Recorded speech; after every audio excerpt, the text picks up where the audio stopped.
अस्सलाम वालेकुम। आज हम देखेंगे अरबी हरूफ को हम कैसे अदा करेंगे, हमारे मुंह के अंदर क्या तब्दीली आएगी, ज़ुबान को किस तरह हरकत देंगे, हलक के अंदर किस तरह की हरकत आएंगी, तो फिर वो लफ्ज़ अदा किए जाते हैं। सबसे पहले देखेंगे हमज़ा हा, हलक के आखिरी हिस्से से अदा होते हैं। आइन हा, हलक के दरमियानी हिस्से से अदा होते हैं। गाइन हा, हा, हलक के इब्तिदाई हिस्से से अदा होते हैं। काफ, काफ, ये दो नुक्तों वाली काफ को भारी आवाज में बोलना। काफ, कैफ, जुबान की जर तालु से अदा होते हैं। जीम, शीन, या, जुबान का दरमियान और तालु के मिलने से अदा होते हैं।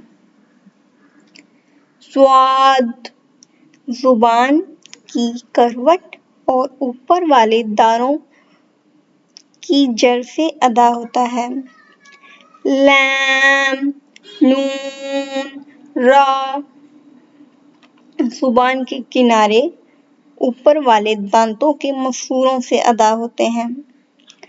ये जो मैं बोल रही हूँ इसको आप जुबान को उस टाइम उस पोजीशन पे रख के देखें और वो लफ्ज़ अदा करिए तो आपकी ऑलमोस्ट ये आवाज़ निकलेगी।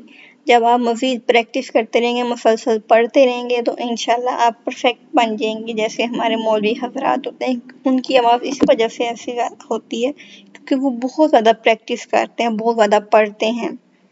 उन्होंने अपनी ज़ुबान को उस मुशक्क़त करा करा के, अपने गले को मुशक्क़त करा करा के उस लेवल का बना लिया होता है माशाल्लाह। चलें, ता, दाल, ता,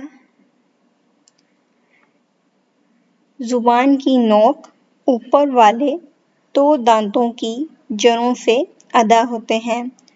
ज़ा, ज़ा, सा, सा, इस सा में सीन की आवाज, ये सीटी नहीं आनी चाहिए। सा, जुबान की नोक ऊपर सामने वाले दो दांतों के किनारों से अदा होते हैं, किनारे से अदा होते हैं।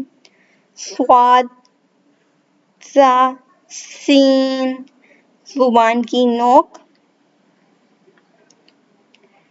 सामने ऊपर नीचे दो दांतों के अंदर किनारे से अदा होते हैं। फा, बा, मीम, यहाँ पे आप गौर करेंगे मीम के नीचे लंबी सी लाइन नहीं है, इस तरह भी मीम लिखा जाता है।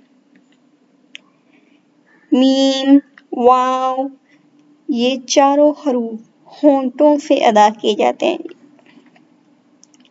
अलिफ